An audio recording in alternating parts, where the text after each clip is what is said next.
കോഴിയും പോത്തും പോർക്ക് സുലഭമായി കിട്ടെങ്കിലും നമുക്ക് നാടൻ കോഴി കഴിക്കണമെങ്കിൽ നാട്ടിൽ തന്നെ വരണ്ടേ. ഞങ്ങൾ ആരെങ്കിലുമൊക്കെ നേരത്തെ കൂട്ടി വരുന്നു അറിഞ്ഞു കഴിഞ്ഞാൽ അപ്പൻ ഒരു 3-4 മാസം മുന്നേ തന്നെ കോഴിക്കുട്ടികളൊക്കെ മേടിച്ച് വളർത്താൻ വെക്കിട്ടോ.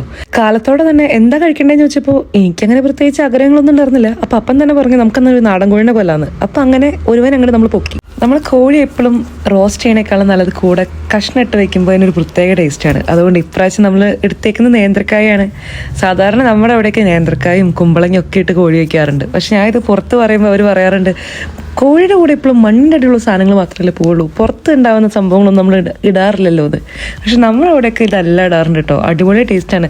എനിക്ക് ഏറ്റവും ഇഷ്ടം കുമ്പളങ്ങയാണ്. കുമ്പളങ്ങ നല്ല തേങ്ങാപ്പാലൊക്കെ ഒഴിച്ച് കോഴിക്കറി വെച്ച് കഴിഞ്ഞാൽ നല്ല ടേസ്റ്റാണ്. അത് നാടൻ കോഴി.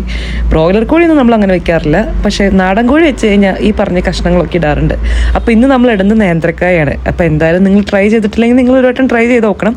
പക്ഷേ ഇപ്രാവശ്യം നമ്മൾ തേങ്ങാപ്പാൽ ഒഴിക്കുന്നില്ല, ചുമ്മാ നമ്മളിങ്ങനെ വേവിച്ചെടുക്കുകയാണ് ചെയ്യുന്നത്. അപ്പോൾ നിങ്ങൾക്ക് നാടൻ കോഴി എങ്ങനെ വെക്കേണ്ട ഇഷ്ടം എന്ന് വെച്ച് കഴിഞ്ഞാൽ കമൻറ്റ് ബോക്സിൽ ഇട്ടോ. അപ്പോൾ നമുക്ക് എന്തായാലും പരീക്ഷിച്ച് നോക്കാം. അതുപോലെ കഴിഞ്ഞ വീഡിയോയിൽ പറഞ്ഞ പോലെ ഇനിയുള്ള 2 മാസം നമ്മുടെ വീഡിയോസൊക്കെ മൊത്തം നാട്ടിലായിരിക്കും കേട്ടോ. കഴിഞ്ഞ പ്രാവശ്യം വന്നു പോയേക്കാളും ഒരുപാട് നല്ല നല്ല റെസ്റ്റോറൻറ്റ്സ് നാട്ടിൽ തുടങ്ങിയിട്ടുണ്ട്. അപ്പോൾ അവിടെയൊക്കെ നമുക്ക് പോയി കഴിച്ചു നോക്കാം. നിങ്ങൾക്കറിയാം നല്ല റെസ്റ്റോറൻറ്റ്സ് ഉണ്ടെങ്കിൽ എന്തായാലും കമൻറ്റ് ബോക്സിൽ പറയാം. നമുക്ക് അവിടെ പോയിട്ട് എന്തായാലും ഫുഡൊക്കെ ഒന്ന് ട്രൈ ചെയ്ത് നോക്കാം. അപ്പോൾ എത്രയുള്ള ഇന്നത്തെ വീഡിയോ നിങ്ങൾക്ക് ഇഷ്ടപ്പെട്ടെങ്കിൽ എന്തായാലും ഷെയർ ചെയ്യുക, ഫോളോ ചെയ്യുക. അപ്പോൾ ഇനി അടുത്ത വീഡിയോയിൽ കാണാം. എല്ലാവർക്കും ബൈ ബൈ.